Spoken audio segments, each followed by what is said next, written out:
ये खादिम आराज़ी साहब जी जगह है, बंगलो है, या जंहिंखे ओताक चइजे कमराओ में, एहसानाबाद ॻोठ जो नालो आहे साईं जे पुट जे नाले सां। हीअ छन जो हिकिड़ो पोर्शन आहे। हिन छन जा तक़रीबन मुंहिंजे ख़्याल में कोई 3 पोर्शन आहिनि, 3 कमरा आहिनि, हिकिड़ो कमरो आहे जंहिंजी हीअ वीडियो आहे।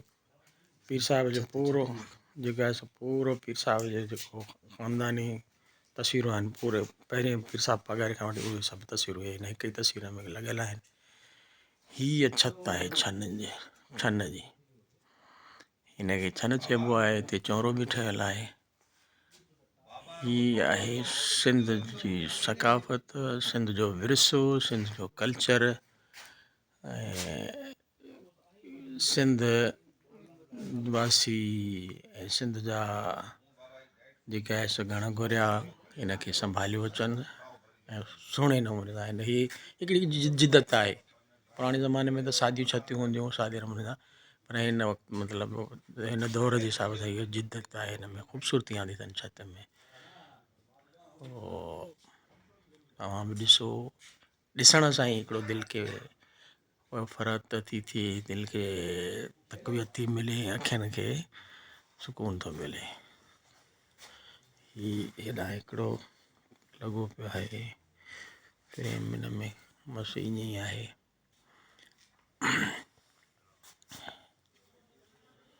हे बूढ़ा पिया आहिनि, बूढ़े जे काने जा ठहियल मूड़ा, जीअं कुर्सी थींदी आहे हिनखे मूड़ो चइबो आहे। मूड़नि हुन जे बूढ़े जे काननि जूं टेबलूं बि आहिनि। हाणे हलूं था ॿाहिरि। जदीद ऐं क़दीम दौर जी जेका असां मेलाप आहे, त हीअ आहे। हेॾा हीअ बि छन आहे हिकिड़ी, हीअ चौरो आहे, 2 क़िस्मनि जा चौरा आहिनि। चौरे जा मुख़्तलिफ़ क़िस्म थींदा आहिनि। हीअ छन आहे, हीअ आहे। हिन में 4 कमरा आहिनि। हिकिड़ो कमरो हेॾा आहे, हिकिड़े कमरे में असां घुमी आयासीं। 3 कमरा आहिनि, पासनि खां 2 नंढा कमरा, विच में वॾो कमरो आहे।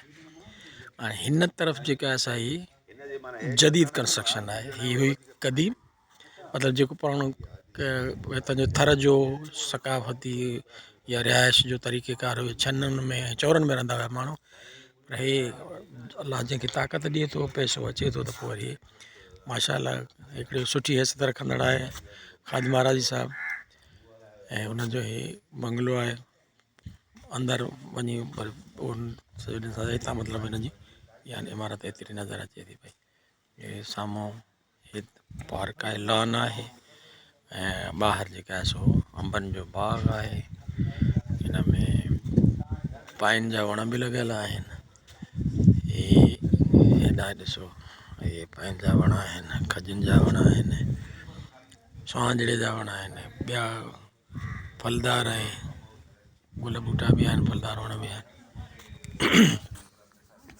ही पंहिंजो फ़क़ीर आहे जेको वीडियो ठाहे थो पियो। बाक़ी मुज़फ़र निज़ाम मुंहिंजो वॾो सालो, अज़हर निज़ाम मुंहिंजो नंढो सालो, उन्हनि जो कज़न आहे इरफ़ान इस्लामदीन बलोच साहिब जो पुटु, ऐं फ़क़ीर अली हसन अब्बासी मुंहिंजो भेणियो आहे, मुज़फ़रदीन जो वॾो, निज़ाम ज़ाहिर साहिब जो वॾो ॾियणु।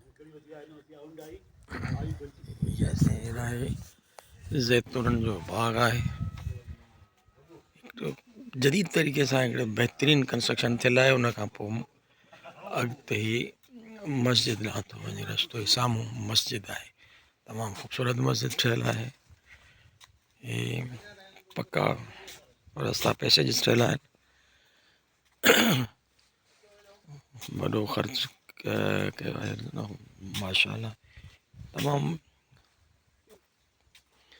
वॾी जॻह आहे, तमामु वॾी एरिया आहे जंहिंखे कवर कयो आहे तमामु सुठे नमूने सां। हे झूला लॻा पिया आहिनि, हे बि लॉन आहे, हे लॉन आहे, हे राबेल जा गुल आहिनि, हे गुलाब जा गुल आहिनि माशाअल्लाह। हिकु पासे हिन रस्ते मस्जिद जे वेंदड़ रस्ते जे हिकु पासे गुलाब आहे ऐं हिकु पासे राबेल आहे। बाक़ी रस्तनि सां सभई मुख़्तलिफ़ गुलाब अचो साईं, लॻल आहिनि। मस्जिद शरीफ़ बि आहे। हे जेका सो इरफान बलूच साहब तव्हांखे मां ॿुधायो त फस्ट कज़न आहे मुज़फ़रजन जो, मुंहिंजी घरवारी जो फस्ट कज़न आहे। इस्लामुद्दीन बलूच साहब जो पुटु आहे। मां फ़क़ीर हसन अब्बासी आहियां, निज़ाम ज़ाहिर साहिब जो वॾो ॼाणो। अॼु नारे आया हूं साईं सां गॾिजी, ॿिया दोस्त बि आहिनि। ही इन में ई पंहिंजो ताक़त जे अंदरि मस्जिद शरीफ़ ठहियलु आहे, ॾाढी ख़ूबसूरत। अल्लाह जा घर हूअं ई बहुत ख़ूबसूरत हूंदा आहिनि, पर हे ॾाढो माशाअल्लाह।